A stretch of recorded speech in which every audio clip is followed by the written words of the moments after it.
आप सभी को नमस्कार। मैं पंकज कुमार ज्ञान आरोह के इस मुक्त मीडिया प्लेटफॉर्म पर आप सभी का हार्दिक स्वागत करता हूं।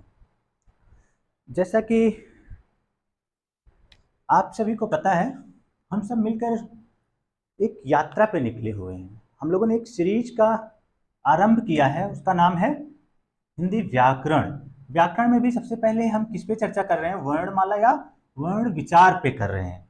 अब तक इस सीरीज में हम लोगों ने स्वर किसे कहते हैं, स्वर कितने होते हैं, स्वर का वर्गीकरण हम कैसे कर सकते हैं, व्यंजन किसे कहते हैं, व्यंजन की विशेषता क्या है, स्पर्श व्यंजन किसे कहते हैं, अल्प प्राण महाप्राण ध्वनियां कौन सी होती हैं, अनुस्वार क्या है, अनुनासिक क्या है, दोनों में मूलभूत अंतर क्या है, और पंचमाक्षर किसे कहते हैं। ये सारी चीजें हम लोगों ने देख ली है। आज जिस पे हम लोगों को चर्चा करनी है वो है अंतस्थ व्यंजन। अंतस्थ, अंतस्थ, अंत मतलब बीच, अंत मतलब बीच, सत मतलब स्थित, जो बीच में स्थित है। ऐसे व्यंजन वर्ण, ऐसी ध्वनियां जो बीच में स्थित होंगी उनको हम क्या कहेंगे? अंतस्थ व्यंजन कहेंगे। लेकिन अब बीच में कहां स्थित होंगी? जो स्वर और व्यंजन के बीच में स्थित होंगी। स्वर और व्यंजन के बीच में स्थित जो ध्वनियां होंगी उनको हम क्या कहेंगे? अंतस्थ ध्वनियां कहेंगे। बीच मतलब क्या है? तात्पर्य, जब हम स्वर देख रहे थे तो हम लोगों ने देखा था कि जो स्वर होते हैं वो क्या होते हैं?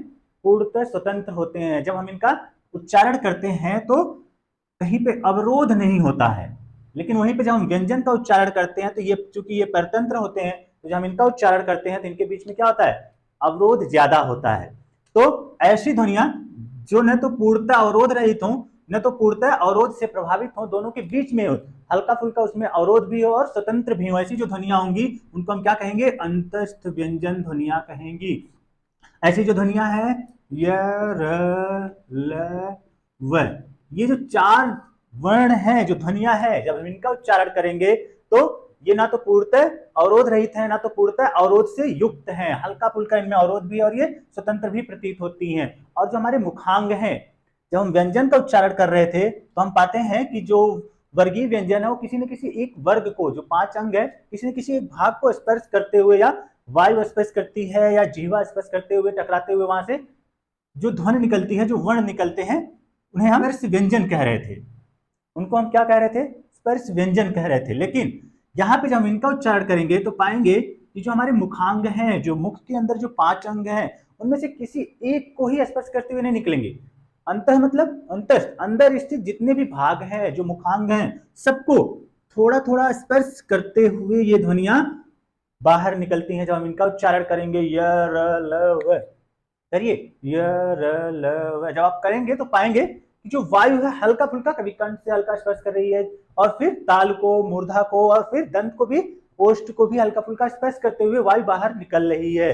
क्योंकि ये मुखांग के सभी भागों को स्पर्श करते हुए बाहर, अंदर के सभी भागों को, अंतस्थ के सभी भागों को स्पर्श करते हुए बाहर निकलते ही हैं। इसलिए ये जो ध्वनियां ये क्या कहलाती हैं? अंतस्थ व्यंजन ध्वनियां कहलाती हैं। इनकी कुल संख्या कितनी होती है? 4। अगर परीक्षा में पूछ दे अंतस्थ व्यंजन ध्वनियां कितनी होती हैं तो 4। कौन कौन से होते हैं? य, र, ल, व। इन्हें अंतस्थ क्यों कहा जाता है? समझ में आ गया क्यों कहा जाता है? क्योंकि ये स्वर और व्यंजन के बीच में स्थित है। किस तरह से कि इनमें ना तो पूर्णतः अवरोध होता है, ना ये पूर्णतः अवरोध रहित होती हैं। जब हम इनका उच्चारण करते हैं तो व्यंजन की तरह ये किसी एक भाग को स्पर्श करते हुए नहीं निकलती हैं। मुख के जो 5 अंग हैं, मुखांगों को प्रत्येक भाग को स्पर्श करते हुए निकलती हैं, बाहर आती हैं। इसलिए इनको हम क्या कहते हैं? अंतस्थ व्यंजन कहते हैं। अब एक और चीज इनमें जान लेते हैं, जो ये है और वह, ये जो दो ध्वनियां हैं, इनको हम क्या कहते हैं? अर्ध स्वर भी कहते हैं। अर्ध स्वर, अर्ध स्वर क्यों कहते हैं? क्योंकि जब हम लोग स्वर पढ़ रहे थे तो हम लोगों ने देखा था कि जो स्वर होते हैं जब उनका उच्चारण करते हैं तो मुख पूरी तरह से खुला रहता है। तो इन दोनों जब वर्णों का उच्चारण करेंगे हम, य और वह, करिए य, वह, ऐसा प्रतीत हो रहा है कि जैसा जैसा कि हमारा मुख पूरी तरह से खुला हो, लेकिन पूरी तरह से नहीं खुला, हल्का सा बंद है। इसलिए स्वर के बहुत करीब हैं, इसलिए इनको हम क्या कह दिए? अर्ध स्वर कह दिए हैं। इसीलिए तो जब हम इनका प्रयोग करते हैं, जब हम इनका लेखन में प्रयोग करते हैं तो कैसे करते हैं? जैसे गए हम लिखते हैं ना, गए, इस तरह से ये लिखते हैं ना, इसको हम कैसे लिखते हैं? एक और ऐसे लिख देते हैं, गए। स्वर की भांति भी इसका हम प्रयोग कर लेते हैं। आइए,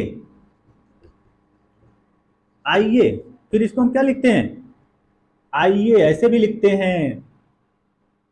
और कौवा, कौवा जब हम लिखते हैं तो कौ आ, इस तरह से भी हम इसको लिख देते हैं। तो इसका जो प्रयोग है स्वर की भी भांति हो जाता है, व्यंजन की भी भांति हो जाता है, जैसे यहाँ पे। और इसका जब हम उच्चारण करते हैं तो ये मुख लगता है जिससे पूरी तरह से खुला हुआ रह रहा है, अवरोध रहित प्रतीत होता है, लेकिन बहुत कम अवरोध होता है, मुख बहुत कम बंद होता है, इसलिए इनको हम क्या कहते हैं, अर्ध स्वर कहते हैं। अब आ जाते हैं र। र का उच्चारण करिए, र र र। जब र का उच्चारण कर रहे हैं तो पा रहे हैं कि जो जिह्वा है मुड़ जा रही है, ऐसे ऊपर की तरफ र मुड़ रही है, झटके से मुड़ रही है, इसलिए इसको क्या कहते हैं, लुंठित कहते हैं। लुंठित, लुंठा की तरह, इस तरह से जब मुड़ने को, जब कोई चीज मुड़ती है तो उसे लुंठा कहते हैं, ऐसे र। जब हम उच्चारण कर रहे हैं तो हमारी जिह्वा क्या हो रही है, मुड़ जा रही है। तो चूंकि हमारी जो जिह्वा है मुड़ के ऊपर चली जा रही है, इसलिए इसको कौन सी ध्वनि कहते हैं, लुंठित ध्वनि कहते हैं। एक और इसको नाम कहते हैं लुंठित ध्वनि या प्रकंपित। प्रकंपित, प्रकंपित क्यों कहते हैं, र र। याद मत करिए, रटना नहीं है, उच्चारण से सब कुछ संभव है। अगर आपने वर्ण विचार या वर्णमाला अच्छे से पढ़ लिया, अच्छे से समझ लिया ध्यान पूर्वक, तो आगे चाहे वो तत्व तत्सम हो या फिर संधि समास हो, आधे चीजें आपके लिए बहुत आसान हो जाएंगी, आधा व्याकरण आप वैसे ही समझ लेंगे। तो प्रकंपित क्यों है, र का उच्चारण करिए, र। जब र का उच्चारण कर रहे हैं तो कंपन उत्पन्न हो रही है, र र। क्योंकि जब हम इस ध्वनि का उच्चारण कर रहे हैं, र का उच्चारण कर रहे हैं, तो हमारे मुख के अंदर कंपन उत्पन्न हो रही है, और जब हम इसका उच्चारण करते हैं तो जीवा मुड़ के ऊपर जाती है, तो इसलिए लुंठित या प्रकंपित व्यंजन ध्वनि भी कहते हैं। और ल जो है, इस ल को हम क्या कहते हैं, पार्श्विक कहते हैं, पार्श्विक। पार्श्विक व्यंजन या पार्श्विक ध्वनि कहते हैं। क्यों कहते हैं, पार्श्व मतलब होता है बगल में। जब हम ल का उच्चारण कर रहे हैं, आप पाएंगे, ल का उच्चारण करिए, ल ल ल ल। जब गा रहे हैं तो जो जिह्वा है वो आके ताल में स्पर्श कर रही है, और जो वायु अंदर से निकल रही है उसको पूरी तरह से अवरोध कर दे रही है, बंद कर दे रही है, बाहर निकलने ही नहीं दे रही है। तो जो वायु है वो कहां से निकल रही है, ल, जिह्वा के दोनों बगल से निकल रही है, इसलिए ये जो ध्वनि है ल को, इसको हम क्या नाम देते हैं, पार्श्विक ध्वनि भी कहते हैं। क्यों कहते हैं, क्योंकि जब हम ल का उच्चारण करते हैं जिह्वा आके अवरोध उत्पन्न कर देती है, और जो वायु है वो जिह्वा के दोनों बगल से निकलती है, इसलिए इसको क्या कहते हैं, पार्श्व ध्वनि कहते हैं। और यह को अर्धस्वर कहते हैं। क्यों कहते हैं, हम लोगों ने समझ लिया, क्योंकि इसका स्वर की भी तरह उच्चारण होता है, और जब इसका उच्चारण करते हैं तो जो मुंह होता है वो लगभग खुला सा रहता है, और जो र है, जब हम इसका उच्चारण करते हैं तो जिह्वा क्या होती है, तुरंत मुड़ जाती है, र। तो फिर लुंठित हो जाती है, और जब उच्चारण करते हैं तो कंपन उत्पन्न होता है, इसलिए र क्या है, र जो है वो लुंठित और प्रकंपित ध्वनि है। अगर एक परीक्षा में पूछ दे कि प्रकंपित, निम्नलिखित में से प्रकंपित या लुंठित ध्वनि है, दे दिया उसमें 4, य र व क, बताइए इसमें से कौन लुंठित या प्रकंपित है, तो क्या उत्तर होगा, र। लुंठित और प्रकंपित दोनों र को कहते हैं। क्यों कहते हैं, ये हम लोगों ने समझ लिया है। अब आ जाते हैं अगला जो वर्गीकरण है, ऊष्म व्यंजन। ऊष्म व्यंजन, ऊष्म ध्वनियां। ऊष्म नाम से ही पता है, स्पष्ट हो जा रहा है कि ऐसी जो ध्वनियां जब हम उनका उच्चारण करेंगे तो उनके उच्चारण में ऊष्मा उत्पन्न होगी। एक और चीज अंतस्थ में छूट गई, इसको भी आप लोग नोट कर लीजिएगा। पूछ देता है, एक बार क्वेश्चन पूछा था कि जो हिंदी व्यंजन ध्वनियां हैं, ऐसी कौन सी ध्वनियां हैं, कौन सा वर्गीकरण है जिनके उच्चारण में अवरोध सबसे कम होता है। तो व्यंजन ध्वनियों में जो सबसे अवरोध सबसे कम होता है, वो जो ध्वनियां हैं वो क्या है, अंतस्थ व्यंजन ध्वनियां होती है। जब हम इनका उच्चारण करते हैं, इनके उच्चारण करते समय अवरोध सबसे कम होता है। जिस तरह से स्वर पूरी तरह से अवरोध रहित होते हैं, इनका उच्चारण करते समय अवरोध सबसे कम होता है, इसलिए इनको जो यह और वह है उनको अर्ध स्वर कहा जाता है। अब आ जाते हैं ऊष्म व्यंजन।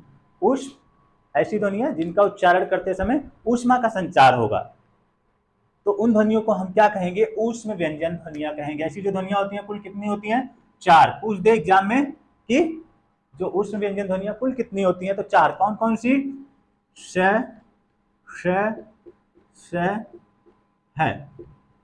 ये जो चार ध्वनियां हैं, इनका जब हम उच्चारण करेंगे तो फिर ऐसा प्रतीत होगा जैसे हमारे मुख से ऊष्मा निकलती है।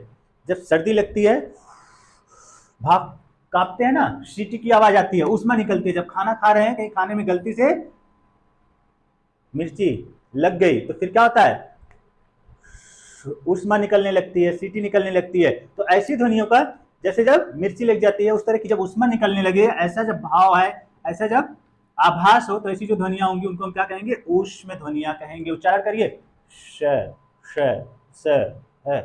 ऊष्मा निकल रही है, ऊष्मा का संचार हो रहा है। ये तो हो गए ऊष्म व्यंजन ध्वनियां। इन चारों को, ये चारों और महत्वपूर्ण इसलिए हो जाती हैं क्योंकि उनका उच्चारण स्थान हमेशा पूछता है। ये जो तीन हैं, इनके उच्चारण स्थान में हमेशा लोगों को संशय आती है और हमेशा यहाँ से प्रश्न आता ही आता है और लोग गलत करके आते हैं। जो ये श है, श, श, जब इस पहले वाले श का उच्चारण करेंगे, श, श, श, तो पाएंगे क्या, जो जिह्वा है वो तालु के पास आ रही है, तालु को स्पर्श कर रही है, और जो ध्वनि निकल रही है वो जैसे सीटी, कहीं सीटी मारते हैं ना, श, श, श, श जब उच्चारण कर रहे हैं तो जिह्वा कहां आ रही है, ताल को, इसलिए इसे तालव्य ध्वनि कहते हैं, तालव्य ध्वनि कहते हैं। और जब इसका उच्चारण करिए, ये इससे का, जब इसका उच्चारण करेंगे तो पाएंगे कि जो जिह्वा है वो मुड़ जा रही है। जब हम पहले वाले श का उच्चारण कर रहे हैं, जिसे आप लोग शल्यम वाला श कहते हैं, बड़ा श कहते हैं, कई नामों से पुकारते हैं, तो क्या पा रहे हैं, जो जिह्वा है वो जो आगे कठोर जो तालु है, जो कठोर तालु है, उस कठोर तालु को स्पर्श कर रही है। जब वहां स्पर्श कर रही है तो जो वायु निकल रही है वो अवरुद्ध हो रही है, तो जैसे निकल रही है सीटी लग रही हो, श, श, श, इस तरह की ध्वनि आ रही है। लेकिन जब हम यहीं पे इस श का उच्चारण कर रहे हैं, श, श, तो हम क्या पा रहे हैं, जो जीवा है वो मुड़ करके जो अंदर, जो ऊपर कोमल जो तालु है, जो कोमल तालु है, उस कोमल तालु को स्पर्श कर रही है। तो उस कोमल तालु को हम क्या कहते हैं, मूर्धा कहते हैं, मूर्धा कहते हैं। इसलिए इसका जो उच्चारण स्थान है वो क्या है, मूर्धा। इसका उच्चारण स्थान क्या है, मूर्धा। अब आ जाते हैं ये जो अंतिम स है, जिसका हम लोग सबसे ज्यादा प्रयोग करते हैं। हम लोग क्या करते हैं, सामान्य बोलचाल में, उच्चारण में, इन दो स को भी इसी स की तरह, इसी की तरह उच्चारण कर लेते हैं, क्योंकि ये सबसे आसान होता है इसका उच्चारण, हमें परिश्रम नहीं करना पड़ता, इसलिए हम इसी का प्रयोग करते चले जाते हैं, भूलवश या जानबूझकर। जैसे हम इसका उच्चारण करेंगे स, स, स, जब हम इसका उच्चारण कर रहे हैं तो पा रहे हैं जो जिह्वा है वो कहां स्पर्श कर रही है, दांत को स्पर्श कर रही है। जो हमारे दांत हैं वहां स, जो जिह्वा है वो दांत को स्पर्श कर रही है, तो इसलिए ये कौन सी ध्वनि है, दंत्य ध्वनि है। इसको क्या कहेंगे, दंत्य ध्वनि। अब इसका जो उच्चारण करिए, है, इसका जब उच्चारण कर रहे हैं पा रहे हैं कि ये कंठ से उच्चरित हो रही है, इसलिए ये कंठ ध्वनि है, इसमें कोई समस्या ही नहीं है, ये बहुत आसान है। तो ये चारों जो हैं, जो ऊष्म व्यंजन ध्वनि है, हम इन्हें ऊष्म क्यों कहते हैं, ये सारी चीजें आप लोगों ने अच्छी तरह से समझ ली है, और इनका जो उच्चारण स्थान है जहां समस्या आती है ये भी हम लोगों ने देख लिया है। अब आ जाते हैं हम लोग, अगला जो वर्गीकरण है, जो अगला जो हम लोग देखेंगे, संयुक्त व्यंजन। संयुक्त व्यंजन,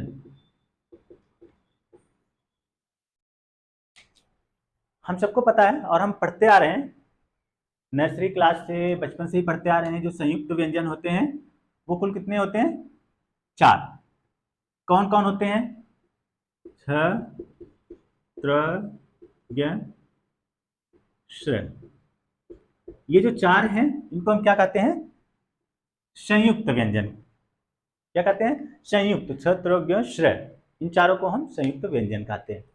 आपने कभी विचार किया कि इनको संयुक्त व्यंजन क्यों कहते होंगे, सिर्फ इन्हीं चारों को संयुक्त व्यंजन क्यों कहते होंगे। हिंदी में तो बहुत सारे संयुक्त व्यंजन हैं, जैसे मैं लिख रहा हूं चक्का, चक्का, चक्र, पक्का, कर्म, ये सब मैंने लिखा। ये सब क्या है, यहां पे भी तो संयुक्त व्यंजन का प्रयोग हुआ है।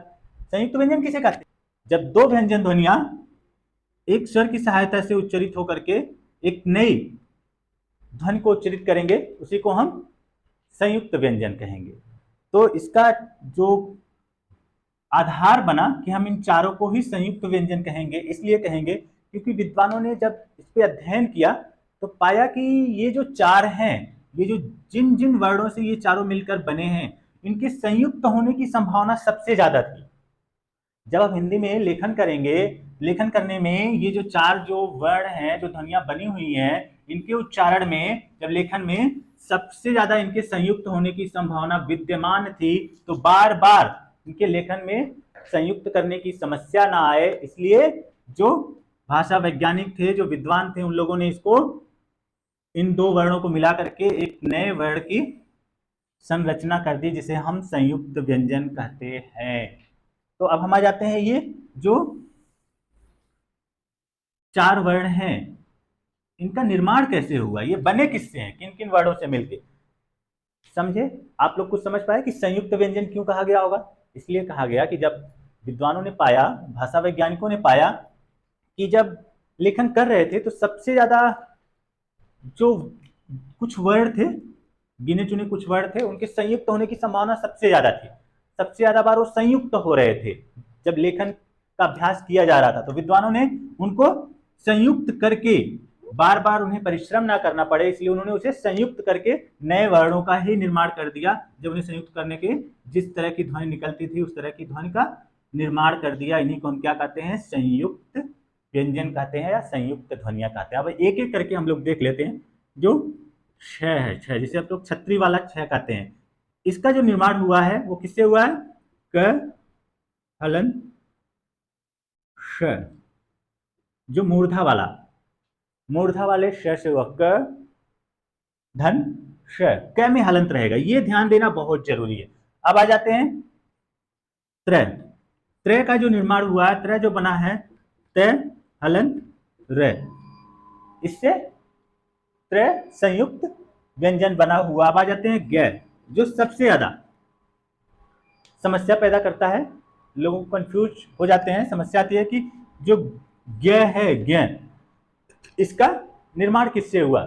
अंग्रेजी की तरह जी से कर लेते हैं, नहीं, इसका जो निर्माण हुआ है ज हलंत धन इय से हुआ है। इय, इसका जो निर्माण हुआ है, इसका किससे हुआ? ज हलंत धन इय। इसीलिए जब हम संस्कृत में देखते हैं, चूंकि ये संस्कृत का शब्द है, इसलिए हम संस्कृत में देखते हैं तो वहां पे क्या बोलते हैं? यज्ञ नहीं बोलते, यज्ञ बोलते हैं। यज्ञ, यज्ञ की तरह इसका उच्चारण किया जाता है, क्योंकि इसका जो निर्माण हुआ है वो ज और इया से हुआ है। अब आ जाते हैं श्र। जो श्र है, इसका जो निर्माण हुआ है, जो हम लोगों ने पहले पढ़ा, और र से हुआ है। श में हलंत, जो हम लोगों ने शुरू में ही पढ़ा, जिसे आप लोग बड़ा श कहते हैं, जो तालव्य श है, उससे और र से हुआ है। किसका? इस श्र का जो निर्माण हुआ है, जो बना हुआ है, जो श्र ध्वनि बनी हुई है, वो किससे बनी हुई है? श और र से मिल करके इसका निर्माण हुआ है। ये रहे संयुक्त व्यंजन ध्वनियां, जो चार हैं। कौन कौन है? श, त्र, ज्ञ। अब आ जाते हैं हम लोग किस पे? नए वाले पे। अब हम लोग देखते हैं अगला जो है उत्क्षिप्त ध्वनियां। कौन सी? उत्क्षिप्त।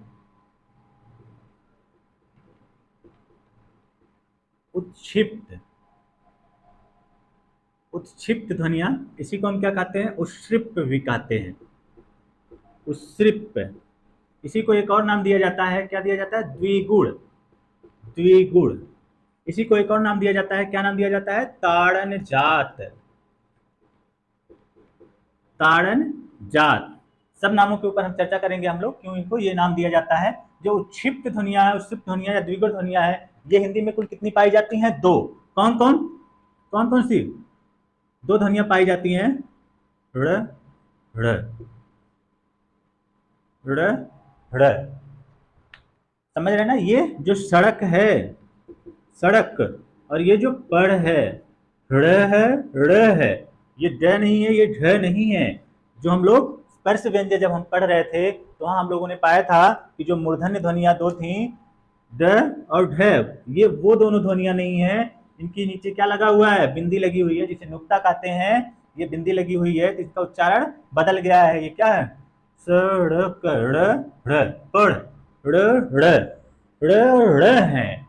इन्हीं जो दो ध्वनियां हैं इन्हीं को हम क्या कहते हैं, उत्क्षिप्त कहते हैं, उत्सृप्त कहते हैं, द्विगुण कहते हैं और ताड़न जात कहते हैं। अगर परीक्षा में पूछ दे कि हिंदी में दो ऐसी कौन सी ध्वनियां हैं जिनको हम लोगों ने अपभ्रंश भाषा से लिया है, तो अपभ्रंश, ये जो दो वर्ण हैं, ये जो दो ध्वनियां हैं, इनको हम कहाँ से लिए हैं, अपभ्रंश भाषा से लिए गए हैं। वहां से ये आगत हैं, ये अपभ्रंश से लिए गए हैं सीधे सीधे। कौन, ड़ और ड़। अब आ जाते हैं इनका जो नामकरण है, इस पे आ जाते हैं। उत्क्षिप्त, उत्क्षिप्त, उत का अर्थ होता है, उत का अर्थ होता है अचानक, क्षिप्त मतलब गिरना। जब हम ड़ और ड़ का उच्चारण कर रहे हैं तो जीवा क्या हो रही है, अचानक नीचे गिर रही है, बहुत तेजी से नीचे गिरती है, इसीलिए इसको एक और नाम दे दिया गया है, उत्क्षिप्त। उत्क्षिप्त ध्वनि कहा जाता है। क्यों, क्योंकि उच्चारण करिए, ड़ ड़ ड़, जीवा क्या हो रही है, अचानक नीचे गिर रही है। और उत्क्षिप्त भी ध्वनि कहा जाता है। इसका क्या अर्थ होता है, फेंका हुआ, फेंका हुआ। तो उच्चारण करिए, ड़ ड़ ड़ ड़। क्या पा रहे हैं, जो जीवा ऊपर जैसे झटके से हम कुछ फेंकते हैं ना, वैसे जैसे जीवा फेंकी जा रही हो, जीवा क्या हो, जैसे फेंकी जा रही हो, इसलिए इसको क्या कहते हैं, उत्क्षिप्त ध्वनि भी कहते हैं। एक और इसका जो नामकरण है वो क्या है, ताड़न जात। क्या नाम है, ताड़न जात। ताड़न का क्या अर्थ होता है, ताड़ना मतलब पीटना, पीटना, जात मतलब जन्म। ऐसी ध्वनियां जिनका उच्चारण पीटने से हो, उन ध्वनियों को हम क्या कहेंगे, ताड़न जात कहेंगे। ऐसी ध्वनियां कौन कौन सी हैं, दो, ड़ ड़। उच्चारण करिए, ड़ ड़। क्या पा रहे हैं, जो जीवा ऊपर जाके अचानक नीचे वाले जो तालु है उसको पीट रही है, पीट रही है, फिर तब ध्वनि बाहर निकल रही है, इसलिए इसको पीटना, ताड़न जात कहते हैं। सबका एक ही नाम है, बस शब्दों का हेर फेर है, बदल दिया गया है। क्योंकि जब जीवा ऊपर जाएगी, झटके से फेंकी जाएगी, वो नीचे आएगी, नीचे आएगी तो धड़ाम से गिरेगी। तो ही जो यहाँ पे पीटना, जैसे जीवा नीचे वाले तालु को, नीचे वाले भाग को पीट रही है, ड़ ड़, तेजी से जा रही है और नीचे तेजी से गिर रही है, ड़ ड़। जात मतलब जन्म, जैसे पीटने से जिसका जन्म हो रहा है, उसके पीटने से ध्वनि बाहर निकल रही है, तो इसलिए इसको हम क्या कहते हैं, ताड़न जात कहते हैं। इसका एक और नामकरण मिलता है, कहा जाता है कि ये जो दो ध्वनियां हैं, ड़ ड़, इन्हें द्विगुण भी कहा जाता है। क्यों द्विगुण कहा जाता है, कहा जाता है कि इनमें दो गुण विद्यमान है, दो गुण पाए जाते हैं। कैसे दो गुण पाए जाते हैं, जब हम इसका उच्चारण करेंगे, जब हम पूर्वोत्तर की तरफ जाएंगे, पूर्व की तरफ जाएंगे, तो इसका उच्चारण कैसे करते हैं। जैसे मैं कुछ शब्द लिख रहा हूं, पढ़, सड़, कड़ाही, दाढ़ी,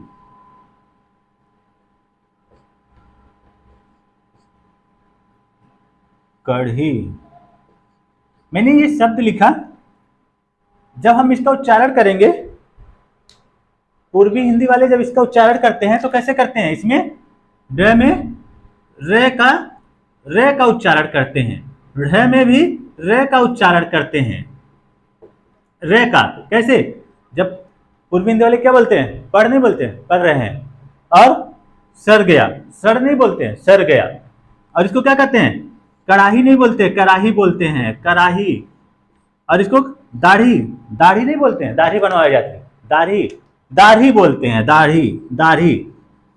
और इसको कढ़ी बोलते हैं, कढ़ी, कढ़ी नहीं उच्चारण करते हैं। तो इसमें दो गुण हैं, रे का भी गुण इसमें विद्यमान है। पहला जो पूर्वी हिंदी में इसको रे की तरह भी उच्चारित किया जाता है, और जब हम पश्चिमी हिंदी में आ जाएंगे तो फिर वहां क्या कहेंगे, ड़ ड़।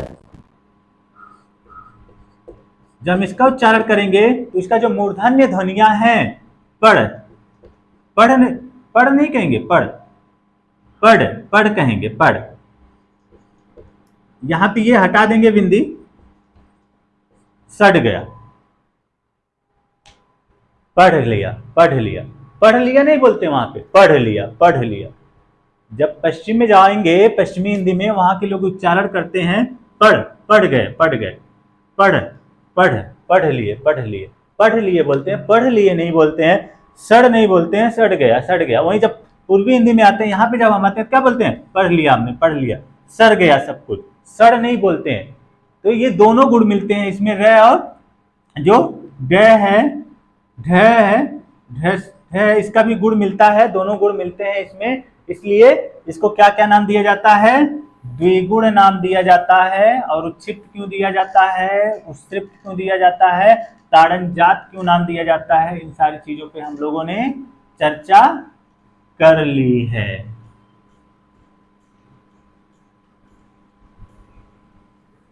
अब हम कुछ और बात कर लेते हैं जो छूट गई थी, जैसे घोष ध्वनियां कौन सी हैं, अघोष ध्वनियां कौन सी हैं, और अयोगवाह किसे कहते हैं, ध्वनियां कौन कौन सी हैं, और फारसी की जो नुक्ता वाली जो ध्वनियां हैं, नुक्ता वाली, वो कौन कौन सी हैं, इसके ऊपर हम लोग चर्चा करने जा रहे हैं। सबसे पहले आ जाते हैं घोष। घोष, इसी को सघोष भी कहते हैं। घोष और अघोष के आधार पर जब हम वर्गीकरण करते हैं तो यहाँ पे इसका ये तात्पर्य नहीं है कि जब हम ध्वनियों का उच्चारण कर रहे हैं तो हमारे मुख से वायु कितनी मात्रा में बाहर निकल रही है, कितनी प्राणवायु बाहर निकल रही है, इसका ये तात्पर्य नहीं है। इसका तात्पर्य ये है कि जब हम ध्वनियों का उच्चारण कर रहे हैं तो उसमें घोष कितना है, उसमें कंपन कितना है। जो हमारी स्वर तंत्रियां हैं, जो हमारी ध्वनि तंत्रियां हैं, स्वर यंत्रियां हैं, उनमें कंपन कितना हो रहा है, उस कंपन के आधार पे विद्वानों ने इसके दो भेद किए हैं। जिनमें कंपन ज्यादा होता है उनको क्या कर दिया गया है, घोष या सघोष कह दिया गया है। जिनमें कंपन कम होता है उनको क्या कह दिया गया है, अघोष कह दिया गया है। मैंने बहुत कोशिश की कि इनको समझ लिया जाए, याद ना करना पड़े कि कौन सी ध्वनियां घोष होती हैं, कौन सी अघोष होती हैं। मैंने उच्चारण करने का बहुत प्रयत्न किया, लेकिन मुझे फर्क नहीं समझ में आया कि कौन सी ऐसी ध्वनि है कि जब हम उच्चारण कर रहे हैं तो उसमें कंपन हो रही है, कौन सी ऐसी ध्वनि है कि जिसमें कंपन नहीं हो रही है। अगर आप लोगों को समझ में आ गया हो, आप लोगों को पता चल गया हो कि कब कौन सी ध्वनि में कंपन हो रहा है, कैसे हम पता करेंगे, तो मुझे जरूर साझा करिएगा, मुझे बताइएगा। क्योंकि मुझे इसका, जैसे हम लोगों ने अल्प प्राण और महाप्राण का कर लिया था कि हाथ मुंह पे रखेंगे तो पता चल जाएगा, जिससे ज्यादा वायु निकलेगी हाथ पर घर्षण होगा, ज्यादा घर्षण होगा, वो ध्वनि महाप्राण कहलाएगी। इस तरह से हम लोगों ने कर लिया था, लेकिन इस तरह का मुझे कुछ यहाँ पे घोष और अघोष में मिला नहीं है, इसलिए मैंने वैसे इसको समझ लिया है। जैसे समझा हूँ वैसे आप लोगों को बता दे रहा हूँ। यहाँ पे घोष बता दिया कि जिसमें कंपन होंगी। तो प्रत्येक जो वर्ग है, जो प्रत्येक वर्ग है, जब हम स्पर्श व्यंजन पढ़ रहे थे, स्पर्श व्यंजन में जो 5 वर्ग थे, क वर्ग, च वर्ग, ट वर्ग, त वर्ग, प वर्ग, ये जो 5 वर्ग थे, पांचों वर्गों का जो तीसरा, चौथा और पांचवा, तीसरा, चौथा और पांचवा, ये जो ध्वनि है, तीसरी, चौथी और पांचवी जो ध्वनि होगी, ये क्या होगी, ये घोष कहलाएगी, घोष या सघोष कहलाती है। प्रत्येक वर्ग का, जैसे पहला और दूसरा छोड़ देंगे, तीसरा, चौथा, पांचवा, ये जो ध्वनि है वो क्या कहलाएगी, क ख छोड़ के ग घ ङ। ये लास्ट के जो 3 हैं, ये तीसरी, चौथी और पांचवी जो ध्वनि है, ये क्या कहलाएगी, सघोष कहलाएगी। क्यों कहलाएगी, क्योंकि विद्वानों ने मान लिया है कि इन ध्वनियों का जब हम उच्चारण करते हैं तो हमारे स्वर तंत्रियों में कंपन होता है। मुझे तो नहीं पता चला, लेकिन आप लोगों को पता चलेगा तो बताइएगा। तो और जितने भी प्रत्येक वर्ग की तीसरी और चौथी पांचवी ध्वनि होगी, वो क्या कहलाएगी, सघोष कहलाएगी। और जो सभी स्वर जो होते हैं, सभी स्वर वो भी क्या होते हैं, सघोष होते हैं, घोष होते हैं, इनमें कंपन होता है। जितने भी स्वर हैं वो भी क्या कहलाते हैं, सघोष कहलाते हैं, घोष कहलाते हैं, इनमें भी कंपन होता है। और जो अंतस्थ जो ध्वनियां हैं, जो हम लोगों ने पढ़ा, जो 4 अंतस्थ ध्वनियां हैं, वो भी क्या कहलाती हैं, वो सघोष कहलाती हैं। अंतस्थ ध्वनियां कौन कौन सी थी, हमने देखा था, अंतस्थ ध्वनियां 4 हैं, कौन कौन, य, र, ल, व। ये जो 4 ध्वनियां होती हैं, ये भी क्या कहलाती हैं, सघोष कहलाती हैं। ऊष्म व्यंजन की जो चौथी ध्वनि है, विद्वानों ने इसे भी कहा है कि जब है का हम उच्चारण करेंगे तो हमारे स्वर, जो स्वर तंत्रियां हैं, उनमें कंपन ज्यादा होगा, इसलिए उन लोगों ने य, र, ल, व है, इनको भी सघोष में रख लिया है, घोष में रख लिया है। तो ये जो ध्वनियां हैं, प्रत्येक वर्ग की तीसरी, चौथी, पांचवी, और जितने भी स्वर हैं, 11 जो स्वर हैं, और जो अंतस्थ व्यंजन ध्वनिया है और जो ऊष्म जो अंतस्थ व्यंजन ध्वनि और जो ऊष्म व्यंजन ध्वनि का जो है वो क्या कहलाएंगे? सघोष ध्वनियां कहलाएंगी या घोष ध्वनियां कहलाएंगी। अब आसान है, इतना हम लोगों ने देख लिया। बस अघोष कौन सी होंगी? अघोष। वर्णमाला में जितने बाकी बच गए याद ही नहीं करना है, वो समझ लीजिए। बस बाकी जितने बच गए वो क्या हो जाएंगे? अघोष कहलाएंगे। तो प्रत्येक जो वर्ग है, क वर्ग, च वर्ग, ट वर्ग, त वर्ग, प वर्ग के प्रत्येक वर्ग का जो पहला और दूसरा जो वर्ण है, पहली और दूसरी जो ध्वनि है प्रत्येक वर्ग की, जैसे क, ख, च, छ, ट, ठ, त, थ, प, फ, प्रत्येक वर्ग की जो पहली और दूसरी जो ध्वनि है वो क्या कहलाएगी? अघोष ध्वनि कहलाएगी। विद्वानों ने कहा कि जब हम इनका उच्चारण करेंगे तो हमारे स्वर तंत्रियों में कंपन नहीं होगा। और बाकी जो बच्चे ऊष्म व्यंजन, ऊष्म व्यंजन में कौन से हैं? श, श, स, ये जो तीन ध्वनियां हैं ये भी क्या कहलाती हैं? अघोष कहलाती हैं। तो ये रहे सघोष और अघोष। सघोष और अघोष ध्वनियां किसे कहते हैं ये हम लोगों ने समझ लिया। अब आ जाते हैं अगला जो है अयोगवाह।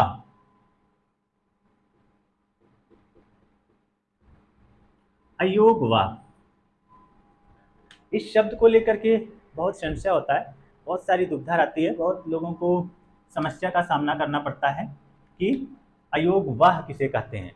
कि दो ऐसी जो ध्वनियां हैं अंग और अह, जिसको हम अनुस्वार कहते हैं इसको,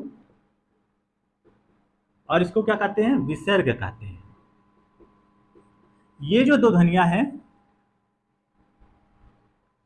इनको अलग से स्थान क्यों दिया गया? ना तो इनको स्वर में भी नहीं रखा गया, व्यंजन में भी नहीं रखा गया। मैंने बताया था जब ध्वनियों का हम वर्गीकरण पढ़ रहे थे, मैंने कहा था कि ध्वनि के दो भेद होते हैं, स्वर और व्यंजन, लेकिन एक और तीसरा भेद होगा, उसका हमने नाम दिया था अयोगवाह।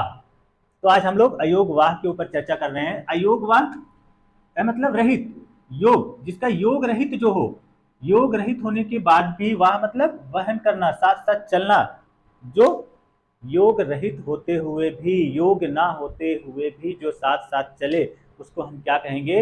अयोगवाह कहेंगे। इनको हम अयोगवाह क्यों कहा गया? विद्वानों ने ये जो दो ध्वनियां हैं अंग और अह, इनको अयोगवाह क्यों कहा? अंग अह,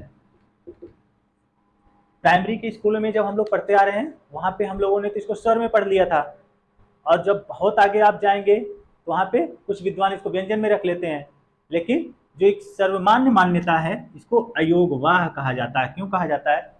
इसको स्वर क्यों नहीं कहा जाता है? इसको स्वर में रख लेना चाहिए, जो हम लोग प्राइमरी से ही पढ़ते आ रहे हैं, लेकिन स्वर इसलिए नहीं कहते। क्यों नहीं कहते? जब हम लोग स्वर की परिभाषा पढ़ रहे थे तो स्वर क्या होते हैं? स्वर स्वतंत्र होते हैं। सभी जो स्वर होते हैं वो क्या होते हैं? स्वतंत्र होते हैं। स्वर पूर्णतः स्वतंत्र होते हैं। और जब हम लोग व्यंजन पढ़ रहे थे तो व्यंजन में हम लोगों ने देखा, क्या देखा था?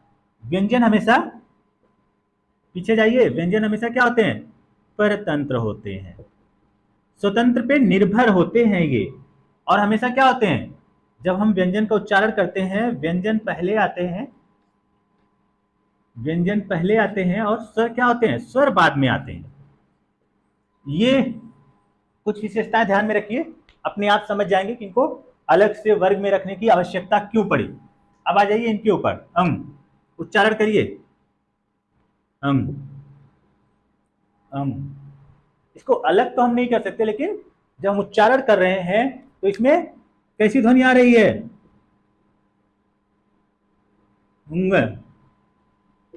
अंग की ध्वनि आ रही है। जब हम इसका उच्चारण कर रहे हैं तो लास्ट में अंग की ध्वनि आ रही है। अंग अंग अंग, उच्चारण करिए। और जब हम इसका उच्चारण कर रहे हैं तो लास्ट में क्या हो रहा है? अह की ध्वनि आ रही है। अंग अह, उच्चारण करिए। जब हम अह का उच्चारण कर रहे हैं तो फिर क्या हो रहा है? है की ध्वनि आ रही है। तो हमने क्या पढ़ा है? स्वर क्या होते हैं? स्वर स्वतंत्र होते हैं, वो किसी और पे आश्रित नहीं होते, किसी और से जुड़े नहीं होते। यहाँ क्या है? यहाँ पे जो पहला जो वर्ण है, पहली जो ध्वनि है, इसमें भी अंग की ध्वनि आ रही है और दूसरे में है की ध्वनि आ रही है। इसमें व्यंजन आ रहा है, इसलिए ये स्वर नहीं है, क्योंकि इनमें व्यंजन का मेल है। जब इनमें व्यंजन का मेल है, ये व्यंजन इनके साथ है, तो इन्हें व्यंजन में रख लेना चाहिए, तीसरा वर्गीकरण करने की आवश्यकता ही नहीं है।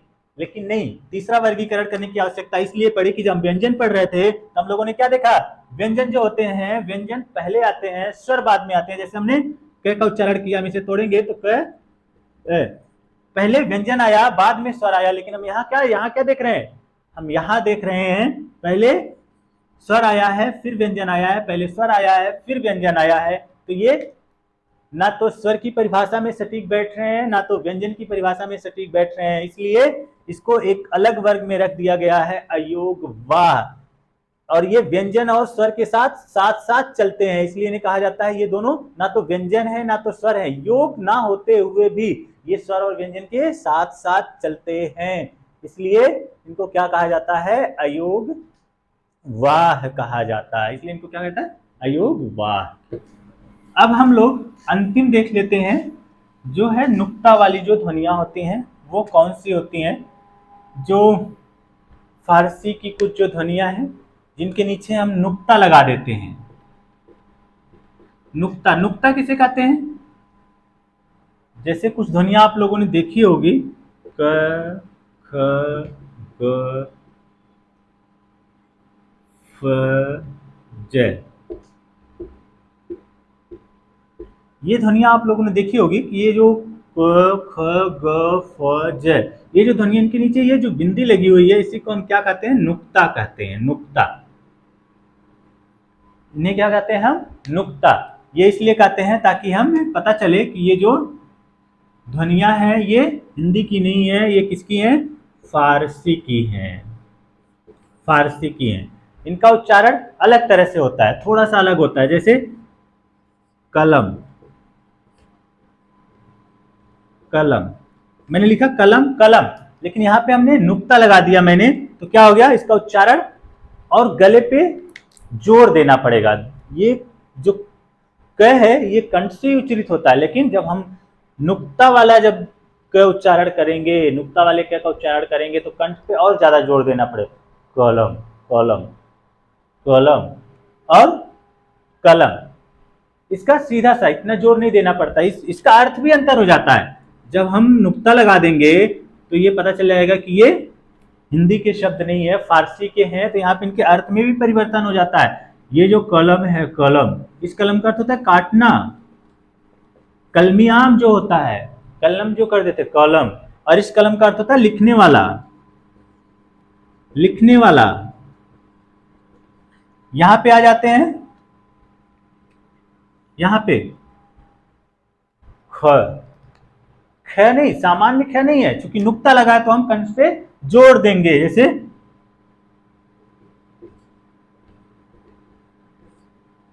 अखबार, अखबार नहीं, अखबार, खबर, खबर।